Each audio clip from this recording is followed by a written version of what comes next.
টিমের সদস্যদের।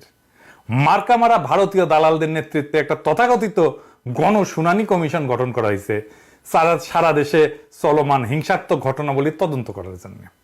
এর সভাপতি হইল বিচারপতি মতিন আর সহসভাপতি সুলতানা কামাল, দুটাই মার্কামারা। আপনারা সুলতানা কামালের চেনেন, কিন্তু মতিনের চেনেন না। আজেন মতিন আসলে কে, এটা আমরা একটু খুঁজে দেখি। হ্যাঁ, আপনি যদি এই দুইটার অতীত একটু ঘাটেন তাহলে পরিষ্কার হবে যে এই কমিশনের উদ্দেশ্য হইল হাজার হাজার ছাত্রদের হত্যা, জখম, নির্যাতন, জেল জুলুম, লাশ চুরি, কারফিউ দিয়া যে ইন্টারনেট বন্ধ করে তার আড়ালে খুনি হাসিনা যে মানবতা বিরোধী অপরাধ করিছে, স্নাইপার দিয়া মারিছে, তার থেকে তার দায় মুক্তি দেওয়া, কোন আন্তর্জাতিক তদন্ত বা জাতিসংঘের অধীনে তদন্তের সম্ভাবনা নস্যাৎ কইরা দেওয়া, একই সাথে একটা তদন্ত খেলা চালু কইরা আমাদের চলমান আন্দোলন থেকে জনগণের দৃষ্টি সরায় দেওয়া। হাসিনার এটা প্ল্যান। আপনি দেখবেন হাসিনা নিজেই তার মন্ত্রীদের বিরুদ্ধে তদন্ত দুদক লাগায় দেয়, তারপরে দুদক এসে কয় ঠিক আছে কোনো সমস্যা নাই, বুঝছেন? সবগুলা করিছে। এই যে ইয়ে আছে না, এই যে মাদারসোদ আলী, যে মোদাসের আলী আছে না, ওর পিছেও কিন্তু লাগাইছিল দুদক, তারপরে কইছে ক্লিন, বুঝছাও? এই যে বিচারপতি মতিন কে, এই হচ্ছে সেই কুলাঙ্গার যে বাংলাদেশের জাতীয়তাবাদের অন্যতম প্রধান প্রতীক আমার দেশ পত্রিকার সম্পাদক ডক্টর মাহমুদুর রহমানকে ভিত্তিহীন মামলায় আইনে যে সর্বোচ্চ সাজার বিধান আছে না, তার চেয়ে অধিক সাজা প্রদান করছিল। 2010 সালের আগস্ট মাসে আপিল বিভাগ 3 দিন ধরে মাহমুদুর রহমানের বিরুদ্ধে একটা আদালত অবমাননার অভিযোগের শুনানি করে। আদালতের যে বেঞ্চে শুনানি হয় তার 2 নম্বর বিচারক ছিল মতিন। এর মধ্যে সবগুলো আছে, কিন্তু ওই যে খাইরুল আছে না, এরা হারামজাদা শুয়ারের বাচ্চা, আর আছে না ওই যে মিজান, এই যে আমাদের সিনহা, ও কলে ছিল। সব কয়টা মার্কা গুলো ছিল। এই যে দেখেন, এই যে রায় ট্রান্সক্রিপ্ট, হ্যাঁ, এই যে মতিনের নাম প্রথম পাতায়, প্রধান বিচারপতির পরেই।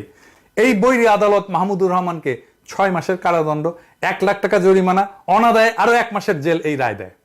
বাংলাদেশের ইতিহাসে এর আগে কাউকে মানহানির মামলায় এইরকম দণ্ড দেওয়া হয়নি। বিচারপতি নামধারী এই মতিন এই অভূতপূর্ব দুষ্কর্মের অন্যতম কারিগর ছিল। আদালত অবমাননা মামলায় 1 লাখ টাকা জরিমানার বিধান আমাদের দেশের আইনে নাই। এই মতিন গং আইনের বাইরে যায় তাকে জেল ছাড়াও নজিরবিহীন ভাবে 1 লাখ টাকা জরিমানার সাজা দিছিল। এর কারণ হিসেবে মতিন গং বলছিল এটা করা হয়েছে আদালতের অন্তর্নিহিত ক্ষমতা বলে, যেটা সম্পূর্ণ মিথ্যা। প্রচলিত আইনের সীমানার বাইরে গিয়ে কাউকে অতিরিক্ত শাস্তি দেওয়ার ক্ষমতা আদালতের নাই। অথচ প্রধান বিচারপতি হওয়ার ইঁদুর দৌড়ে খুনি হাসিনাকে তোষামত করার অসুস্থ বাসনা থেকে এই কুলাঙ্গার তার সহযোগীরা ডক্টর মাহমুদুর রহমানকে কেবল শুনানি চলাকালে অপমান করে নাই, অন্যায় শাস্তি দেয় নাই, উপরন্ত আইন বহির্ভূতভাবে অতিরিক্ত সাজা দিছে। তো মাহমুদুর রহমানের দোষ কি? মাহমুদুর রহমানের দোষ ছিল একটাই, সেটা হলো উনি একজন সাচ্চা জাতীয়তাবাদী হিসেবে সবসময় ভারতের আধিপত্যবাদের বিরুদ্ধে সোচ্চার ছিলেন। ভারতের সেবাদাসরা তাই তাকে শাস্তি দিতে মরিয়া হইয়া যায় এবং শেষ পর্যন্ত তারা দেশ ছাড়া করে। তার উপরে হামলা হয় আদালতের প্রাঙ্গণে। মতিন আসলে সেই দিল্লি দাস দলেরই এক প্রধান পান্ডা।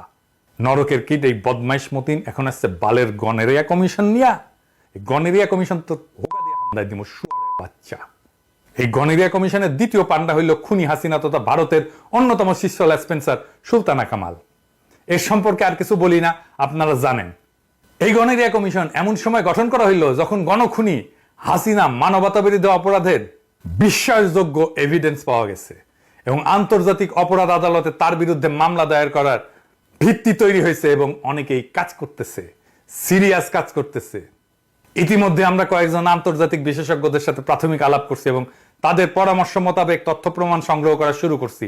আমি নিজে আপনাদের অনুরোধ করছি তথ্য প্রমাণ পাঠাতে, অন্যরাও করছেন।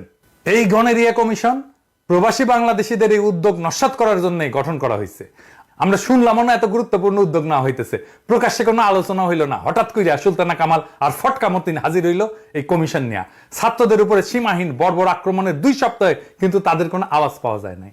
কোথায় ছিল তারা যখন খুনি হাসিনার বাহিনীরা ছাত্রদের ভিনদেশি হানাদারদের মতো হামলা কইরা খুন জখম করতেছিল, ব্লক রেড করতেছিল? তারা এই বালের কমিশনটার নাম দিল জাতীয় কমিশন। জাতির সাথে কথাবার্তা নাই, জাতি জানতেও পারলো না, কিন্তু জাতির নামে কমিশন হয়ে গেল। কি চমৎকার কথা! একেবারে খুনি হাসিনার ডামি নির্বাচনের মতো।